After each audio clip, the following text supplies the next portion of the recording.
Soy Paola y he trabajado muchos años en políticas educativas. Este es un campo totalmente nuevo para mí y en la línea de la renovación, de volver a aprender y de poder iniciar una etapa diferente en mi vida, es que he iniciado este diplomado para poder conocer mucho más del aprendizaje, de la sociedad del conocimiento y de la educación para poder aplicarlo en el futuro.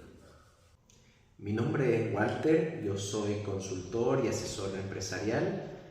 Hace ya más de 15 años que también soy docente y la idea es que en este nuevo contexto en el cual nos desenvolvemos, poder desarrollar nuevas habilidades, mejorar las que uno tiene y fundamentalmente aportar a la educación en este paradigma de la sociedad del conocimiento a la cual nos estamos enfrentando, y queremos con este video tratar de generar algunos puntos, algunas ideas, fuerzas que permitan hacer un aporte precisamente a la educación. ¿A qué nos referimos cuando pasamos de un enfoque del paradigma educativo a un enfoque del paradigma de aprendizaje?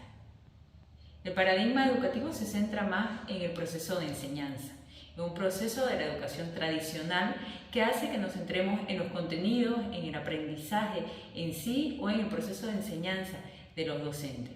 El docente es un modelo a seguir y todos los estudiantes lógicamente tienen que emular ese modelo.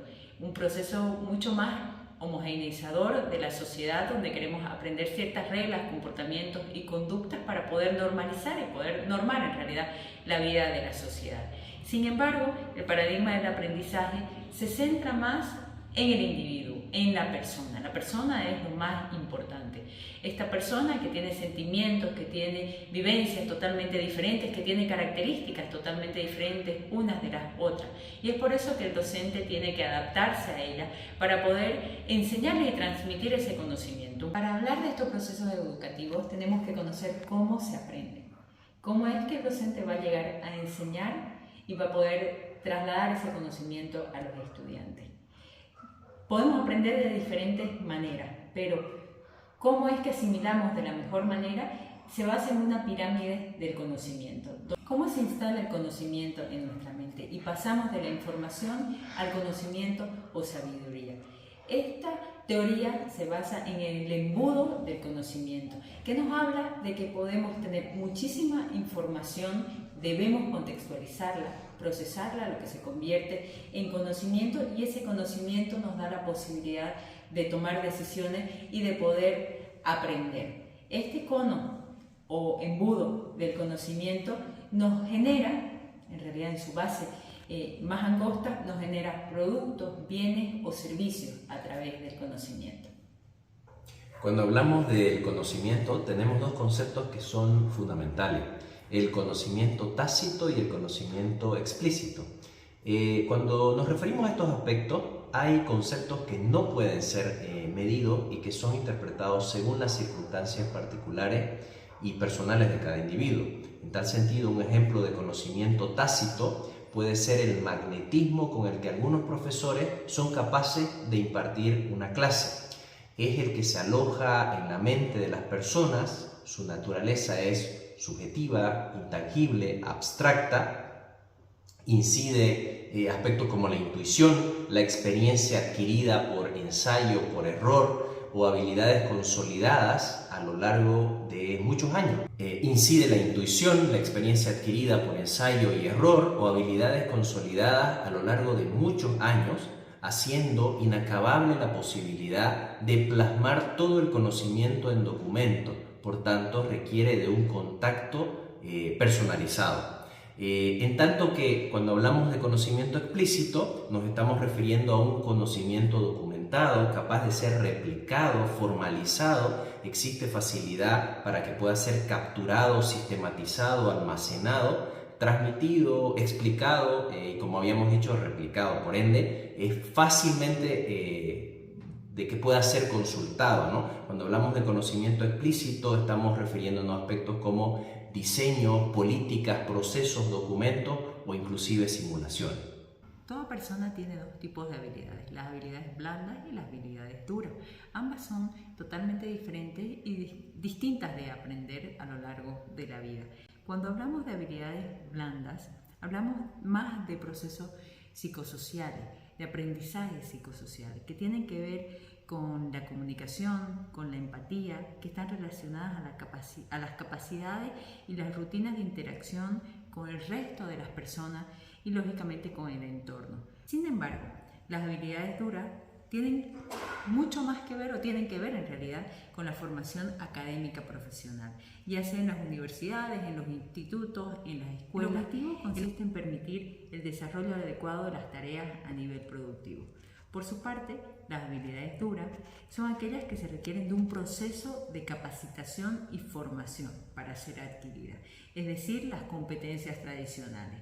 Son cuantificables, medibles y se acostumbran a ser bastante específicas en función al puesto de trabajo. Cuando nos referimos a la gestión del conocimiento, tenemos que definir algo que es ampliamente reconocido como un conjunto de actividades y procesos que fortalecen el intercambio de información, de experticia dentro de una organización o un grupo de profesionales, con el fin de mejorar el rendimiento precisamente de la organización o los resultados de un proyecto en específico. La gestión del conocimiento, por ejemplo, según lo define el BIT, tiene que ver con el aprendizaje de los proyectos en desarrollo, con el aprendizaje de los equipos y las organizaciones que aprenden.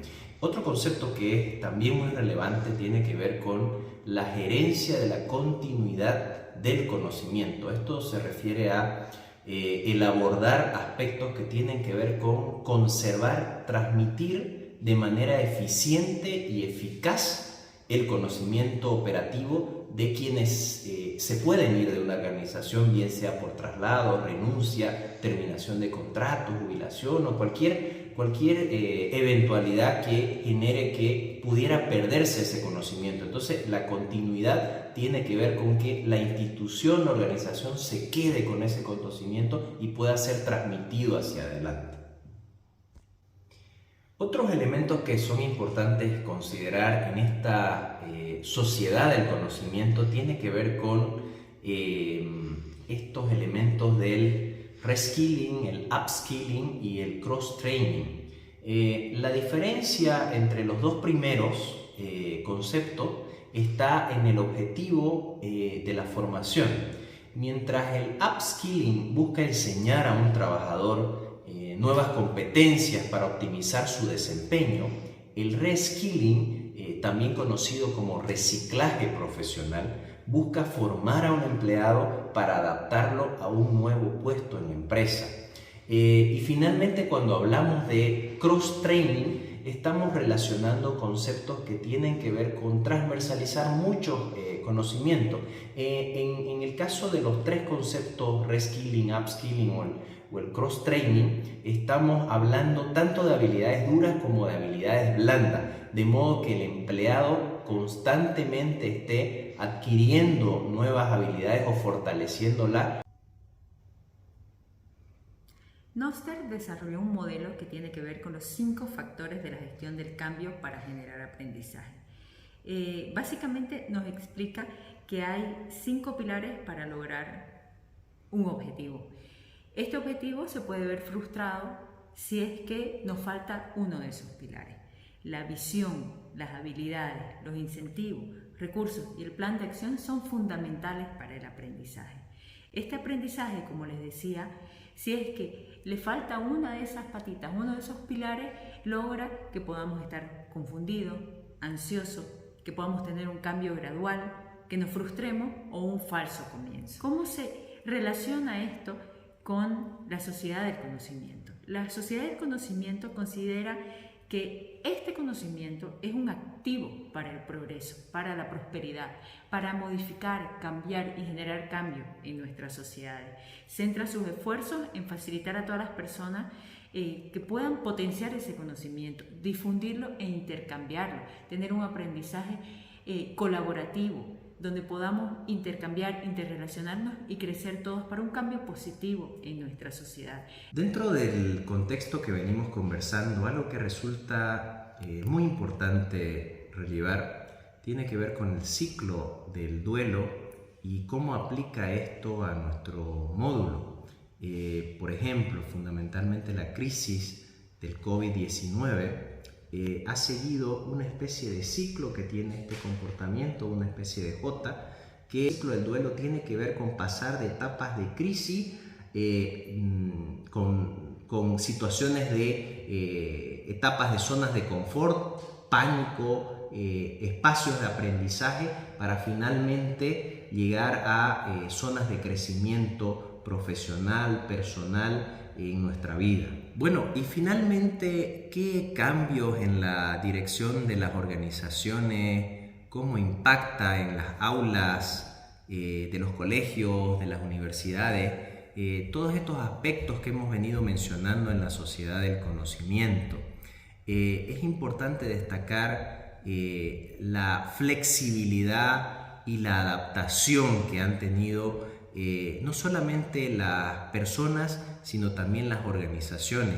Evidentemente esto ha impulsado, ha acelerado la transformación digital, las tecnologías de la información, la utilización de nuevas herramientas, la resiliencia en las personas, en los equipos de trabajo, lo cual creemos que ha hecho que la sociedad haya crecido de mejor manera, se haya podido desarrollar en mejor magnitud y esté preparada a situaciones hacia adelante.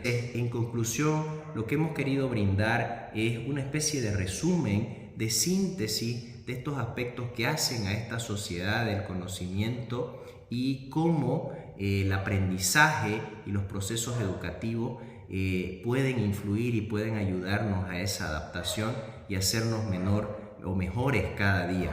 Muchas gracias.